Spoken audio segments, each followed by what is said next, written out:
Marsanne-et-la-Côte, une terre ancestrale où vivent depuis le début de l'ère chrétienne des femmes et des hommes surnommés les Pataras. Un sobriquet aux multiples interprétations. D'un petit village de quelques vignerons à une ville de plusieurs milliers d'habitants, située entre Chenôve et Couchet, à une dizaine de kilomètres de Dijon, Marsanne-et-la-Côte n'a pas cessé de se transformer au fil des époques.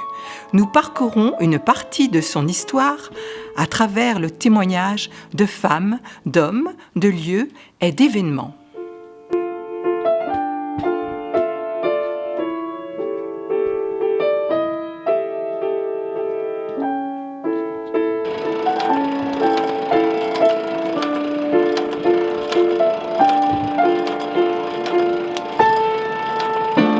Gilles Chevalier, enfant de Marsanais, puisque les premiers membres de ma famille se sont installés en 1777. Ma mère a eu 5 enfants en 6 ans. Il faut dire qu'à cette époque, il n'y avait pas les distractions comme aujourd'hui. Pas de radio, ni télé, encore moins de smartphone. Mais nous avions passé de bons moments. Marsanne-et-la-Côte, je la connais mieux que ma poche. Nous allons faire un tour. Mais auparavant, nous allons voir ma tante Ginette, la doyenne de la ville, qui a plus de 106 ans. Je suis née le 19 mars 1918. J'ai habité plus de 100 ans à Marsanne-et-la-Côte. On était 7, 5 garçons, 2 filles. Je me suis mariée à 26 ans. Je devais me marier, en 39, je devais me marier. Et puis, j'ai été opéré d'un goitre. Et puis quand il est revenu, celui qui devait se marier avec moi, il n'a plus voulu de moi avec ta maladie à la conque, il m'a dit. Bon, il m'a laissé tomber. Oui. Ben, mon père était à la guerre. Puis alors, il s'est fait blesser. Il a été blessé à un bras. Puis il a eu une permission. C'est là qu'ils m'ont commandé. C'est là que je suis née. Autrement, je ne serais pas née. Je ne serais peut-être jamais venue pendant la permission, mais c'est là qu'ils m'ont commandé. Mais il m'appelait tout le temps Ginette. Je ne sais pas pourquoi, mais on me donne un nom, puis on m'en donne un autre. Couturière, quand j'étais jeune. On avait beaucoup de travail. On avait des vignes aussi. Mon père travaillait à l'EDF, à l'électricité. Maman, elle nous élevait. Elle avait faim. Puis elle est morte à 56 ans. C'était difficile, quand même. Marsanne, maintenant, c'était petit avant. Maintenant, Marsanne, il est grand comme... Parce qu'on a fait 2 Marsanne. Toutes les villes qu'on avait, maintenant c'est des maisons. Bah oui, on était jeunes, on allait au bal, on allait danser, c'était normal comme tout le monde. J'ai vu une voyante quand j'étais jeune, elle m'a dit vous allez avoir une vieillesse comme j'en ai encore jamais vu. C'est pas ce que ça veut dire, C'est tout, c'est la vie. Chacun fait ce qu'il veut après tout. Sacrée Ginette, une petite visite de la ville. Allons-y. Quand on arrive à Marsanne-et-la-Côte par l'ouest, on traverse le plateau, un magnifique écrin de la nature. Un espace protégé, heureusement. Et sa source de Crône. À l'entrée de la ville, vous remarquerez cette imposante cheminée dans le clos des portes. L'université de Bourgogne, destinée à l'étude des vins et de la vigne, le vieux collège, avec son échouguette, le puits de thé, les anciens abattoirs, transformés par les jeunes en lieu de rassemblement sportif et culturel, le lavoir, un lieu de vie où les femmes venaient laver leur linge sale ou propre, comme au figuré. Le pigeonnier ou le colombier, datant du XIIIe siècle, est inscrit au monument historique depuis 1942. composée de pierres apparentes et d'une toiture conique.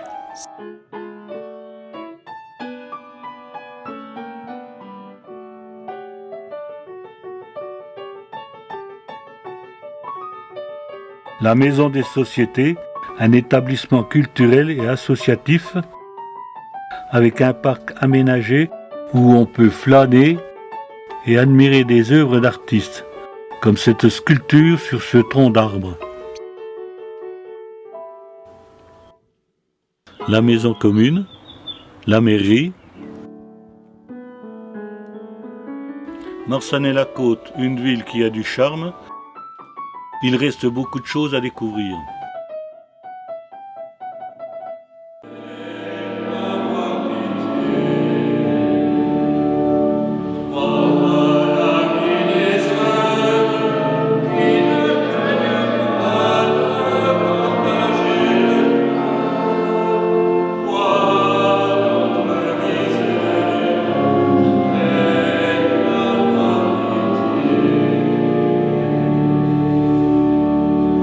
Bienvenue dans cette église consacrée à Notre-Dame de l'Assomption.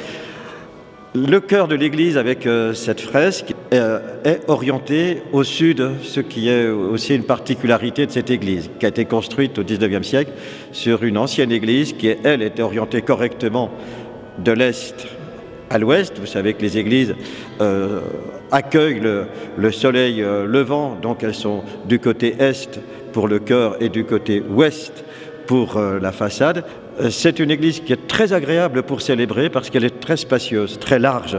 Donc pour faire une assemblée liturgique, les gens ne sont pas à 1 kilomètre de l'autel et on a un grand chœur, ce qui permet, quand il y a des baptêmes, quand il y a des célébrations un peu particulières, d'avoir l'espace pour célébrer. Alors peut-être que vous avez remarqué l'écran.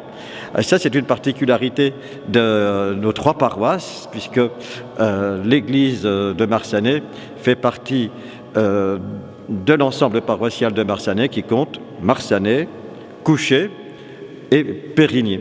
Donc tous les dimanches, à 10h30, la messe ici. Nous avons la chance d'être accompagnés ici avec un petit orgue par un organiste très talentueux, M. Maurizio Prosperi.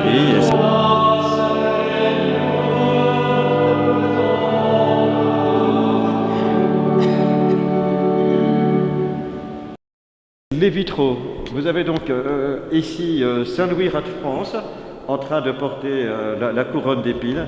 Le vitrail ici, en revanche, j'en connais la raison, c'est Saint-Martin qui partage son vêtement. Ensuite, derrière, vous avez Notre-Dame du Saint-Rosaire, un vitrail très expressif qu'on appelle une Mater Dolorosa, c'est-à-dire Marie qui, au pied de la croix, reçoit le corps mort de son fils. Puis, nous passons à une scène qui est très très peu représentée, c'est la communion de la Sainte Vierge. Vous avez ici Sainte Anne et Saint Joachim, donc les parents de la Vierge Marie, et la petite Marie qui est en train d'apprendre à lire, qui représente de ce côté-ci le cœur immaculé de Marie, un vitrail extrêmement lumineux, puissant en couleur, avec la couleur rouge qui domine. Donc c'est le cœur du Christ, en train de palpiter, plein de vie et d'amour.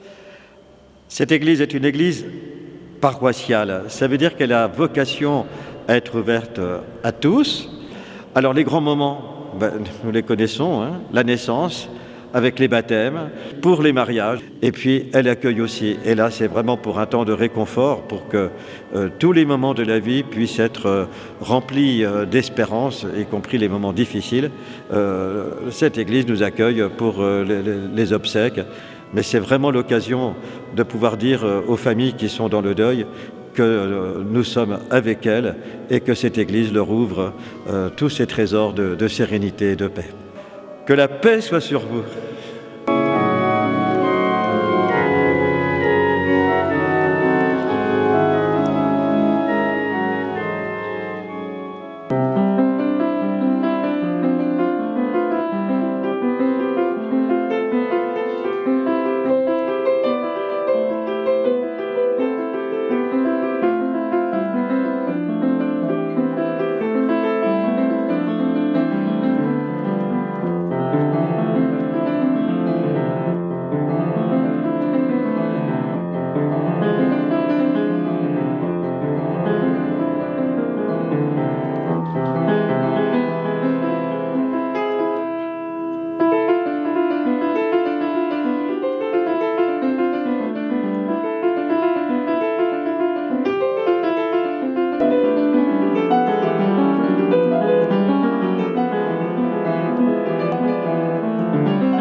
France. Lucien Dupont. Mort pour la France. Albert Melotte. Mort pour la France. Joseph Bordeaux. Mort pour la France. Georges Pierre. Mort pour la France. Janine Duchesne. Mort pour la France. Alphonse Bouchard. Mort pour la France. Bernard Niquet. Mort pour la France. Maurice Niquet. Mort pour la France. Marsanne-la-Côte a eu sa part de malheur, comme toute la région durant les 2 guerres mondiales. Beaucoup de ses enfants ont péri, torturés, déportés, fusillés, blessés ou tombés dans les champs de bataille. Le monument aux morts est là pour nous rappeler ces tragédies.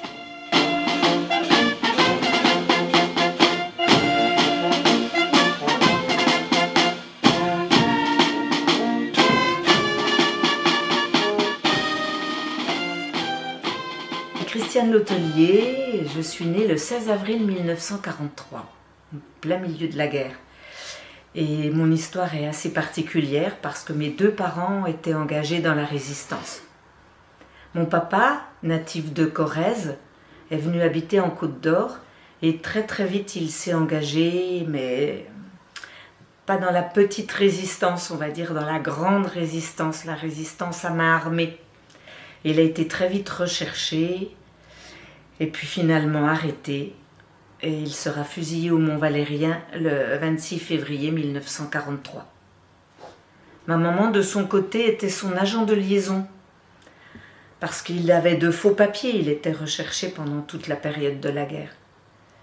Mais c'est elle qui va être arrêtée la première, mais c'est l'organisation du Parti communiste qui lui demande de devenir l'agent de liaison de Lucien.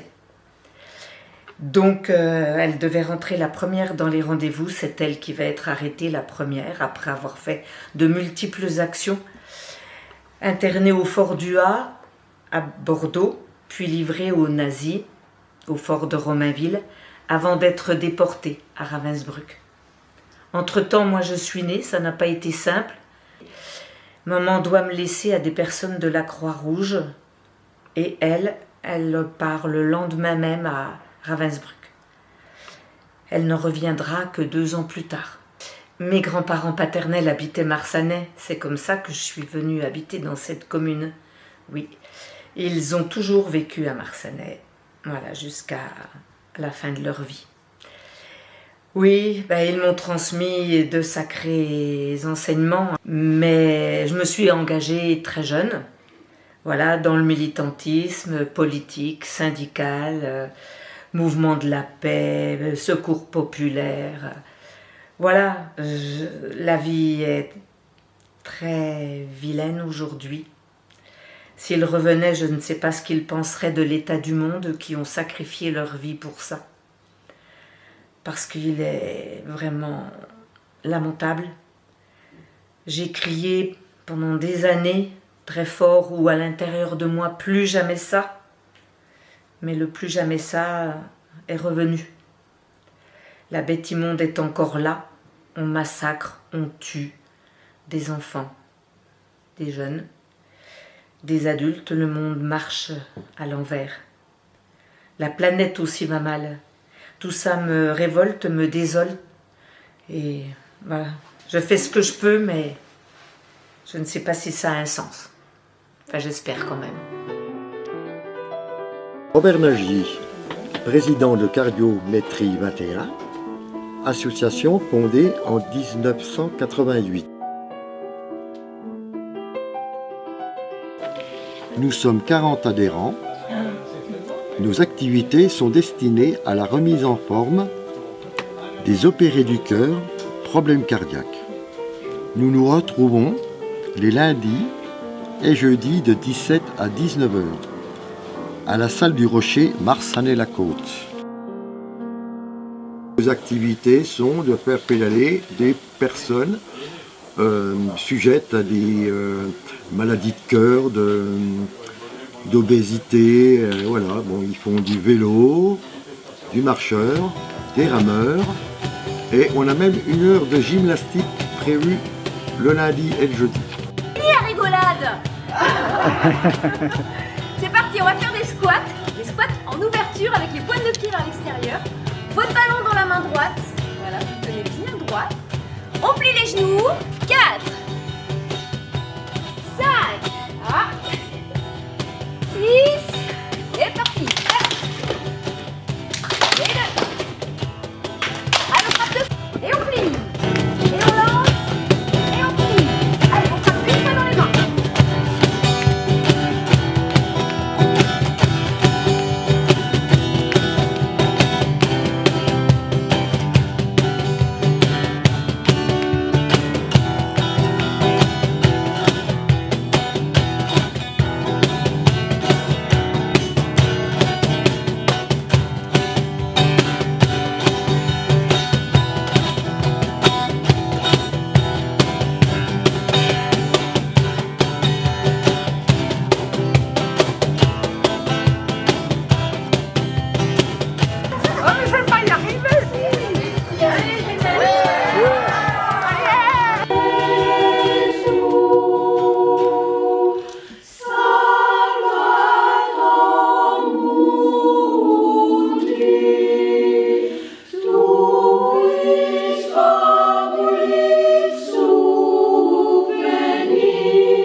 Didier Henriot, je suis un jardinier. Je suis passionné par tout ce qui est le jardin, les animaux, tout ce qui est écologie. Et donc, et ma passion, c'est de faire avec zéro déchet. Ici, j'arrive à me passer de la déchetterie. Tout est recyclé.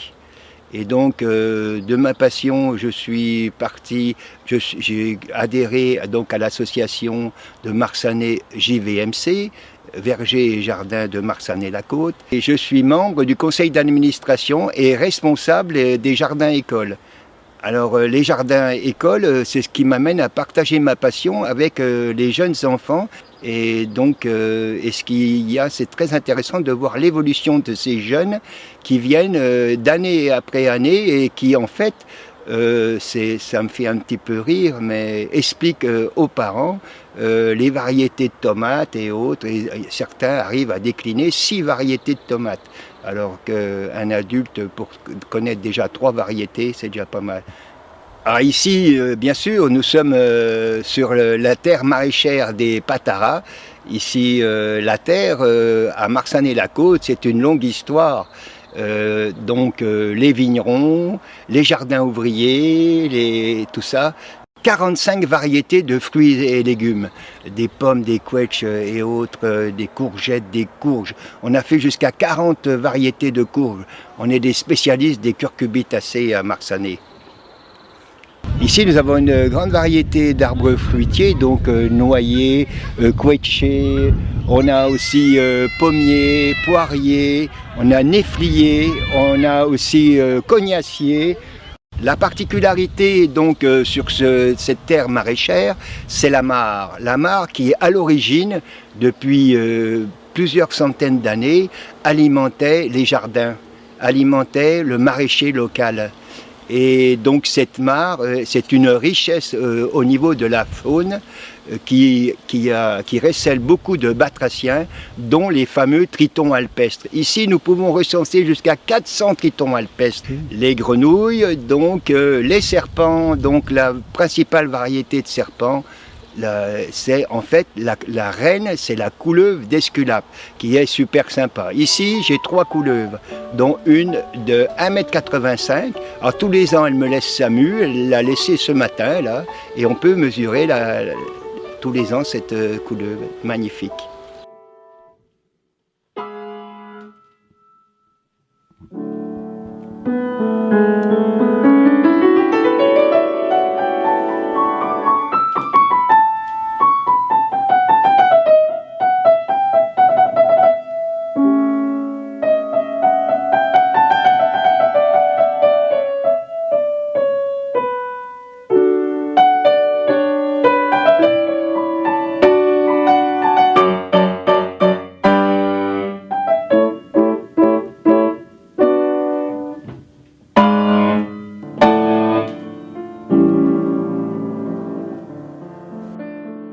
Le village de Marsanais-la-Côte a connu de multiples évolutions, ce qui explique la progression de sa population, qui est passée de 800 habitants dans les années 1930 à environ 6588 en 1975, puis s'est stabilisée vers 5300 aujourd'hui. Les années 1930 virent l'arrivée d'émigrés italiens qui fuyaient le régime fasciste de Mussolini. Ils s'installèrent loin du bourg, rue de la Rente-Logereau, qui à l'époque fut surnommée rue des Italiens, ou sur la route des Grands Crus, à proximité de Chenauve. La plupart d'entre eux étaient maçons ou travaillaient dans les vignes. Puis vint la construction des maisons de l'abbé Pierre, rue des Géraniums à la Champagne-Haute, et enfin des Castors au bourg. Le 17 juillet 1962, le conseil municipal de la commune décida la création d'un lotissement de 1083 pavillons jumelés modestes. À l'époque, ce fut le plus grand lotissement de France. C'est la Société d'études de construction et de travaux publics, SOGEC, qui fut retenue, mais en 1970, éclata l'affaire Levavasseur, du nom du directeur général de la SOGEC, notable dijonnais, qui fut emprisonné pour escroquerie et abus de confiance, un épisode sombre pour les sociétaires de la Champagne-Haute. Heureusement, la SACAP, Société anonyme coopérative d'accession à la propriété, qui représentait les sociétaires, reprit le dossier et termina le lotissement. Et les choses ont changé depuis.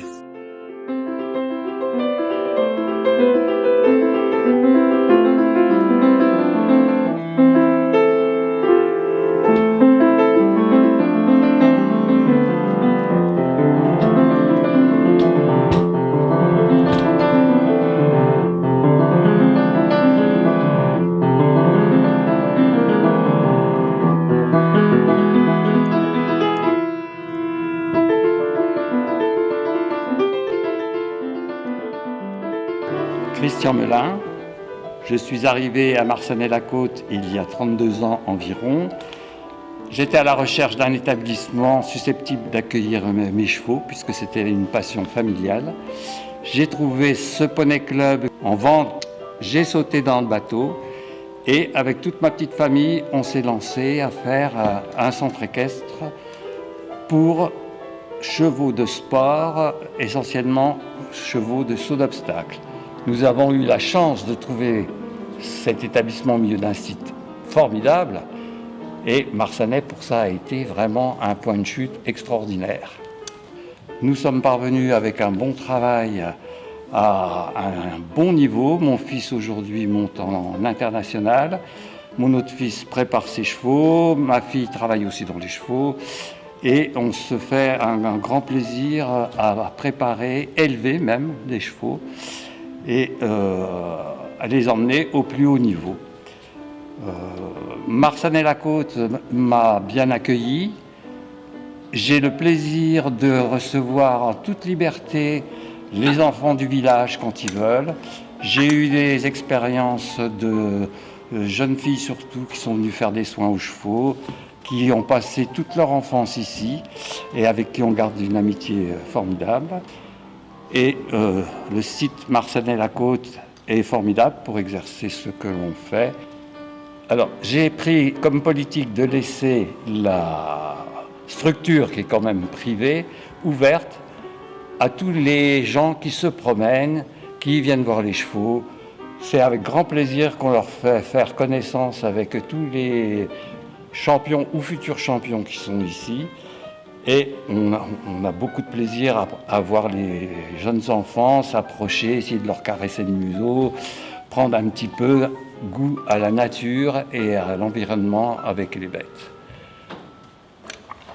Les chevaux qui sont ici et qui sont travaillés sont en fait nés de l'élevage de mon fils et de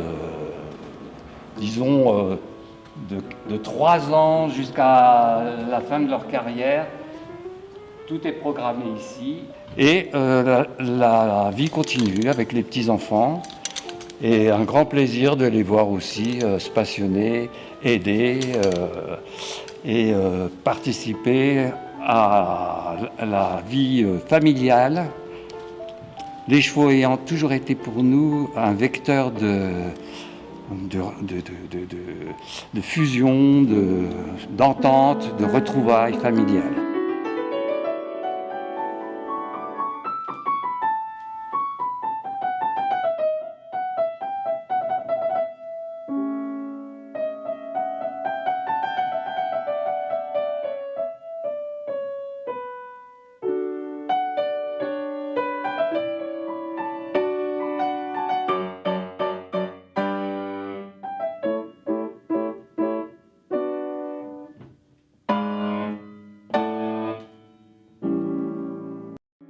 Jean Renard, actuel président du Cercle laïque marsanais.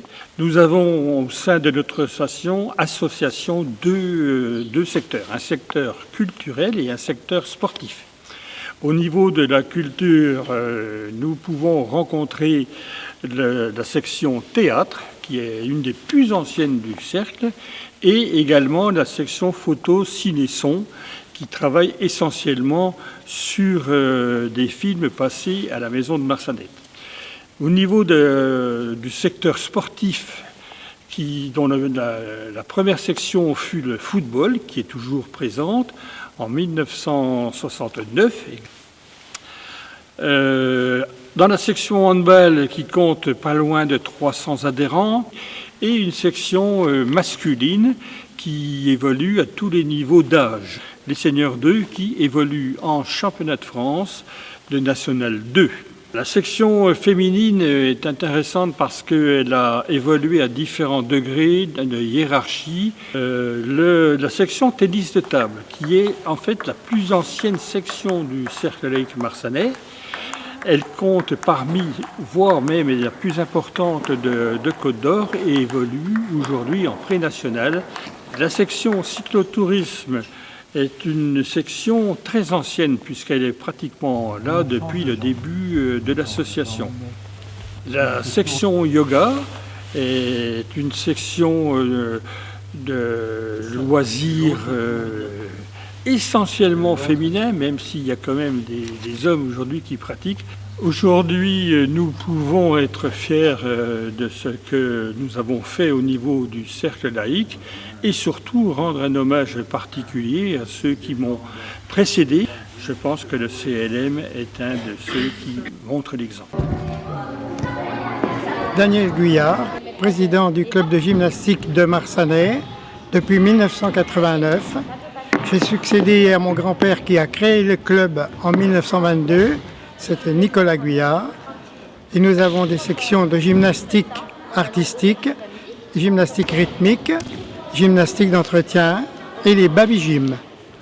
Toutes ces sections font partie de la Fédération française de gymnastique et membre du comité départemental de Côte d'Or, comité régional de Bourgogne-Franche-Comté.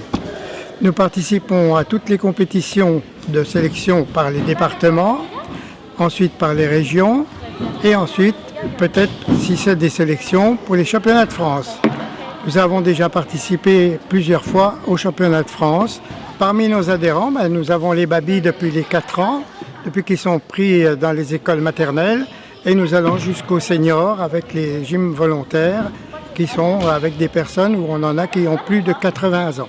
Notre plus belle réussite, c'était une gymnastique féminine qui a été au championnat d'Europe et qui a eu un titre à la poutre. Alors, la gymnastique à Marsanais, bien sûr, existe depuis 1922, comme je vous l'ai dit, par mon grand-père qui a créé la section. À l'époque, c'était que les garçons. Ensuite, il y a eu les sections féminines qui se sont ajoutées. On a eu aussi au club une section de majorettes, mais ça, c'était avant la gymnastique rythmique. La gymnastique et Marsanais, c'est une longue et belle histoire. Elle a commencé donc dans notre salle Nicolas Guyard. On pourrait venir ici il y a 20 ans, dans cette salle magnifique qui était construite par l'aide de la Fédération française de gym et de la municipalité, bien sûr, que nous tenons à remercier de nous avoir donné ce confort qui est très important pour les performances de la gymnastique. Cette année, nous sommes 288 licenciés au sport de base qui est la gymnastique. Nous conseillons bien sûr aux enfants de venir déjà faire de la gym avant de faire un autre sport. Il est utile de rappeler que la gymnastique est la base de tous les sports. Bruno Clerc, vigneron à Marsanais. Je suis la 6e génération de viticulteurs de la famille. Un petit discours sur l'histoire de Marsanais. Il faut savoir qu'après la Révolution, à Marsanais-la-Côte, tout le village était réencépagé en gamay, alors que normalement le gamay était interdit depuis Philippe le Hardy. Après la Révolution, ma foi, les choses sont allées un peu à volo, et du coup Marsanais s'est réencépagé en gamay pour une bonne part, ainsi que Couchet et Chenauve. Pourquoi? Parce que les 3 villages étaient proches de Dijon et qu'il y a véritablement une demande de vin de comptoir à Dijon. Et ils ont passé le 19e siècle tranquillement et plutôt en s'enrichissant pas mal. Vous avez des témoignages avec l'église de Marsanais qui a été refaite en 1840, la mairie qui à l'époque a été refaite. Enfin, ces villages étaient plutôt prospères. Arrive la crise phylloxérique, Marsanais va être oublié avec l'arrivée du chemin de fer, les vins de table du Midi qui arrivent et qui concurrencent terriblement les vins de comptoir de Marsanais. Du coup, ça va être un début de crise vraiment pour le vignoble de Marsanais. Il y aura vraiment une mévente. Arrive la guerre de 14. La plupart des vignes tombent plus ou moins en friche. On a un peu oublié Marsanais pendant tout le cours du 19e siècle. Et il se dit, tiens, pour se démarquer, on pourrait peut-être faire un produit original. Et si on vinifiait du pinot noir en rosé. D'où la naissance du rosé de Marsanais en 1919. Ce rosé de Marsanais, tout de suite, va avoir plutôt une bonne presse auprès des grands restaurateurs de Dijon. Et du coup, grâce à ce rosé, ça va permettre au village de passer plus ou moins bien la crise des années 30. Donc c'est quand même une crise majeure, mais ce rosé va quand même sauver un petit peu le village. En revers de la médaille, c'est que dans les années 40, 50, 60, le rosé est considéré comme un vin de seconde zone. Donc dans l'esprit du consommateur, un village qui fait du rosé, qu'il n'est pas capable de faire autre chose. Et il faudra donc attendre que tout le village soit encépagé en pinot et que tout le monde se mette à mettre plutôt en avant les vins rouges, les vins blancs issus de cépages nobles, pinot et chardonnay, pour considérer que finalement Marsanais mérite autant que ces villages voisins. Mais ce sera quand même une incidence, c'est-à-dire qu'en 1935, étant donné que le village n'est pas encore tout à fait encépagé en pinot noir, on n'aura pas droit à l'appellation village, on aura l'appellation Bourgogne seulement. Et il faudra attendre 1965 pour avoir une appellation hybride qui s'appelle Bourgogne-Marsanais. Et seulement 1987 pour obtenir l'appellation village Marsanais tout court.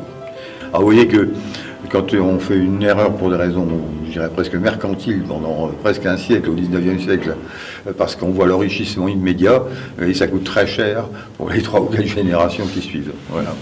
Et mon grand-père a été une pièce maîtresse là-dedans, et il a réussi surtout, alors qu'il n'était pas du village, à fédérer très rapidement quelques vignerons. Puis à partir des années 70-80, quand la plupart des viticulteurs ont commencé à mettre en bouteille, à mettre en avant leur nom, le fait de poser une étiquette, c'est une signature. Donc ça vous pousse à faire le meilleur. Mais il faudra quand même attendre, vous voyez, 70 ans avant de retrouver la notoriété qu'on mérite. Et aujourd'hui, si la demande de premier cru semble bien aboutir, le résultat est amplement mérité de tout le travail qui a été fait. faut savoir aussi qu'à Marsanais, maintenant actuellement plus des 3/4 des vignerons sont en bio, ce qui n'est pas le cas de toutes les régions, loin de là, et même de la côte. Donc il y a vraiment une volonté permanente, il y a eu aussi un changement de génération, il y a vraiment une volonté marquée d'aller vers le meilleur.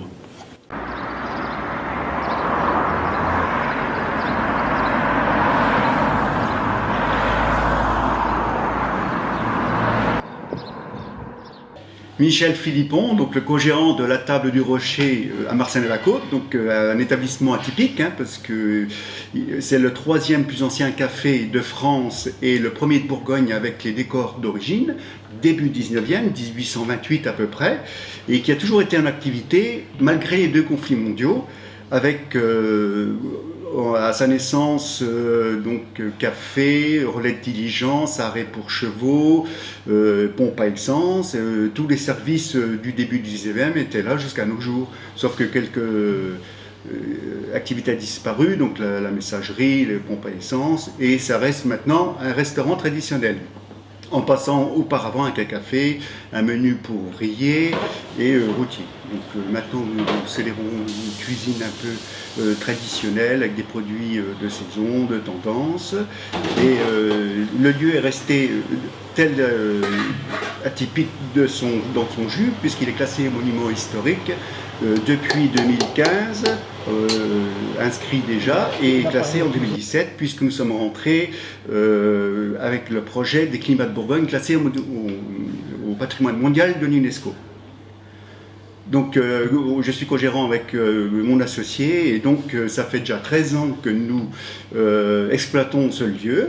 Et donc je vous invite tous à venir découvrir ce restaurant qui est atypique puisqu'on peut le déclarer de restaurant musée. Alors je vous fais visiter ce lieu donc, qui est atypique, qui est vraiment le vécu de l'empereur et de son grognard qui a resymbolisé ce lieu avec l'environnement de là-bas. Donc il a voulu faire partager ça avec toutes les gens de son village d'antan. C'est un décor qui est dans son jus, comme je le rappelais, depuis 1828, 1830 à peu près. Et on retrouve encore des détails ici.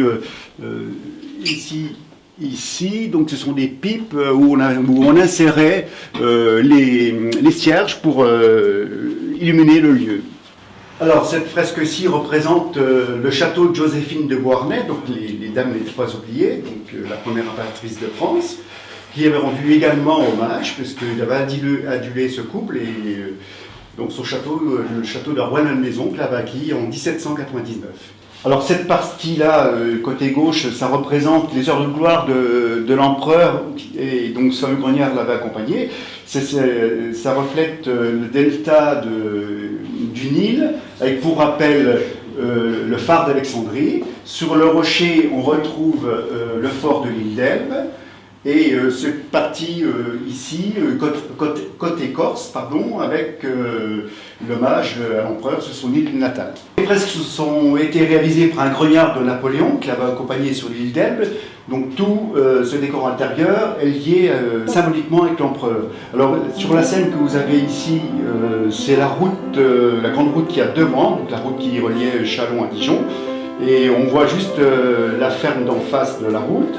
Et comme on était relais de diligence à sa création, donc la diligence passait devant et donc c'était illustré comme ça.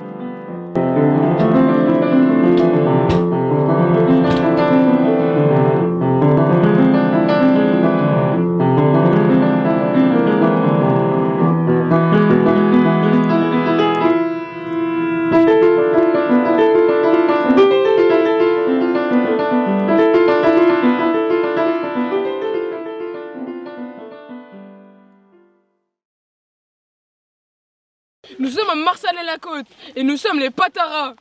Oui, les Pataras, tête de rat. Nous sommes accouchés et nous sommes les loups. Des loups qui ont peur des chèvres. Toi, la punaise, je vais t'écraser. Amène-toi, Claude 10. On va te planter en un seul coup. Vantard, Femmelette, les radis, les malotrous. Ouais, les pisse-froids, Gounafier, Pinou. Oh là, vous allez arrêter de vous chamailler. Vous allez, comme ça, vous allez venir des hommes dégarpillés. Rentrez les mains chez vous, les maillons. Fin du.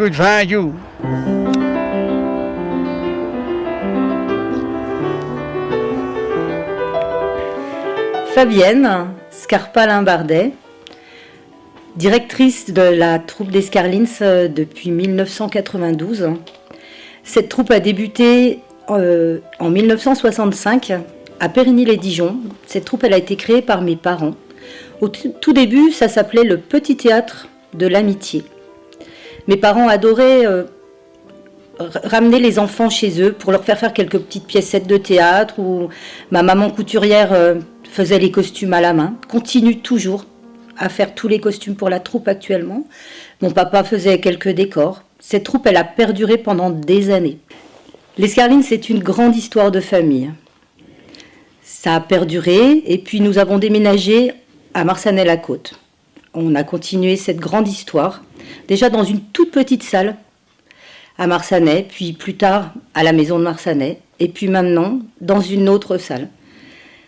Cette belle histoire, elle continue et je tiens vraiment à ce qu'elle perdure encore longtemps, vraiment longtemps, à pérenniser ce spectacle qui, d'année en année, évolue, bien sûr, puisqu'au début, on a commencé avec des petits costumes en papier crépon, ensuite avec des costumes en tissu, et puis maintenant, on est dans un monde de paillettes, de strass, de plumes, et c'est ça qui est beau, c'est ce qu'on aime. Cette troupe, elle est composée de jeunes entre 15 et 35 ans. Toutes les jeunes filles, les jeunes hommes qui font partie de cette troupe sont issus de l'école de danse. Puisque en dehors de la troupe des Scarlins, il y a également l'école de danse. Et pour la petite histoire, Scarlins, c'est la combinaison de mes deux noms, Scarpa, Limbardet. Et cette belle idée, elle est née de mes beaux-parents. Ça me donne même envie de pleurer, en fait. Puisque c'est vraiment... Oh non, mais je pleure vraiment. C'est vraiment une histoire de famille. Parce que quand j'ai rencontré mon mari, quand on s'est mariés, même mon mari a été impliqué dans cette histoire, mes beaux-parents, et c'est eux qui ont eu l'idée. Scarpa Limbardet, ce qui a donné naissance aux Scarlins. Je dirige également l'école de danse. Je suis vraiment née dedans. Donc l'école de danse, à l'heure actuelle, compte à peu près 200 adhérents, des petits bébés de 4 ans au cours adulte. Et en fait, dans la danse, ce qu'il y a de très bien dans la danse, c'est que c'est adapté à tout le monde. Qu'on soit petite, qu'on soit grande, qu'on soit un peu plus forte ou un peu plus mince. Tout le monde a le droit de danser, tout le monde a le droit de s'exprimer. La danse, c'est partager son corps avec le public, et c'est aussi avec le public le ressenti, le sourire qu'on voit dans le regard des gens quand on danse. Et nous, l'émotion qu'on veut donner quand on est sur scène, c'est ça, c'est le ressenti qu'on a. On a la chance de se produire dans notre région, dans notre département, notre région. On se produit également dans la France entière et quelquefois en international. C'est une histoire de famille. La porte est grande ouverte à tous ceux qui souhaitent nous rejoindre. 8 et 1, 2, 3, 4, 5, 6, 7, 8.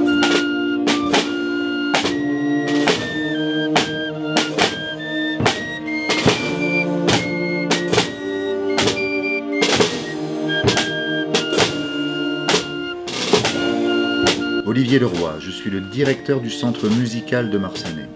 La musique a toujours été présente à Marsanais et le centre musical, c'est aujourd'hui une école de musique depuis les années 80 à peu près. Toutes les familles d'instruments sont représentées. On a les percussions, les cuivres, les claviers, le chant. À Marsanais, on a environ 1 ou 2 manifestations par mois, tous les ans. On a un gros concert au mois de mars, le concert annuel avec le Big Band et l'harmonie.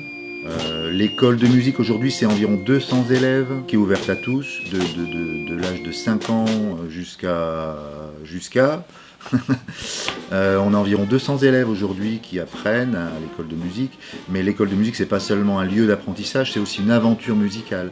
Vous avez la possibilité de venir nous rejoindre pour jouer ou avec l'harmonie, pour chanter avec la chorale, voilà, et puis participer à une véritable aventure musicale.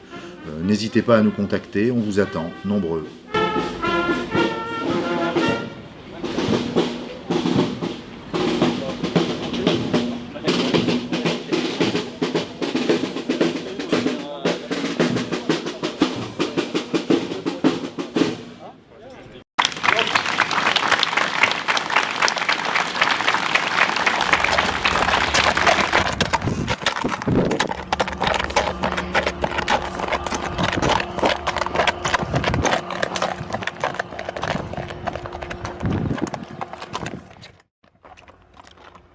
Marsanais-la-Côte a des racines bien ancrées dans cette terre bourguignonne, une culture millénaire, une identité authentique, un patrimoine matériel et immatériel qu'il incombe à chacun d'entre nous de préserver.